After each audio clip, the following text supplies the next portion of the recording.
వరుసగా 5 పరాజయాలతో play offs ఆశలను సంక్లిష్టం చేసుకున్న పంజాబ్ కింగ్స్ ఈ మ్యాచ్లో ఎలాగైనా గెలవాలనే పట్టుదలతో టాస్ గెలిచి మొదట ఫీల్డింగ్ ఎంచుకుంది. బెంగళూరు కెప్టెన్ రజత్ పాటిదార్ గాయంతో దూరం కావడంతో జితేష్ శర్మ తాత్కాలిక సారథిగా బాధ్యతలు చేపట్టాడు. ఇన్నింగ్స్ ప్రారంభించిన ఆర్సీబీకి ఆరంభంలోనే ఎదురుదెబ్బ తగిలింది.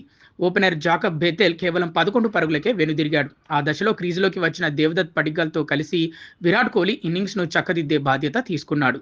వీరిద్దరూ రెండో వికెట్కు 76 పరుగుల విలువైన భాగస్వామ్యాన్ని నెలకొల్పారు. అయితే ఇన్నింగ్స్ 9వ ఓవర్ 5వ బంతి వద్ద అసలు డ్రామా మొదలైంది.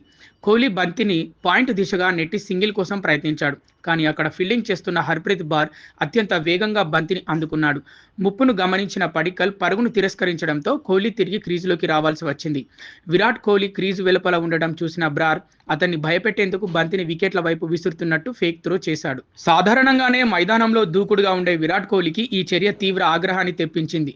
తను క్రీజ్ బయట ఉన్నప్పటికీ ఏమాత్రం భయపడకుండా వెనక్కి తగ్గకుండా అలాగే నిలబడిపోయాడు. హర్ప్రీత్ బార్ కళ్ళలోకి కళ్ళు పెట్టి తీవ్రమైన చూపులతో చూస్తూ చేతనైతే వికెట్లను పడగొట్టు చూద్దాం అన్నట్లుగా నిలబడ్డాడు. కోహ్లీ రుద్ర రూపానికి ఒక్కసారిగా షాక్కు గురైన పంజాబ్ ఫీల్డర్ బ్రార్ బంతిని వికెట్ల పైకి విసరాలనే ఆలోచనను విరమించుకుని సాదాసీదాగా తన సహచర ఆటగాడికి అందించాడు. ఈ ఇరు ఆటగాళ్ల మధ్య నడిచిన కొన్ని సెకండ్ల మాటల్లేని యుద్ధం కెమెరాల్లో బందీ అయి అభిమానుల్లో సరికొత్త జోష్ నింపింది. ఈ ఘర్షణ తర్వాత కోహ్లీ మరింత కసితో ఆడాడు. పంజాబ్ బౌలర్లపై విరుచుకుపడుతూ కేవలం 31 బంతుల్లోనే తన అర్ధశతకాన్ని పూర్తి చేసుకున్నాడు. ఐపీఎల్ కెరీర్లో కోహ్లీకి ఇది 67వ అర్ధశతకం కావడం విశేషం. అంతేకాకుండా ఈ ఇన్నింగ్స్ ద్వారా ఐపీఎల్ 2026 సీజన్లో 500 పరుగుల మైలురాయిని కూడా దాటేశాడు.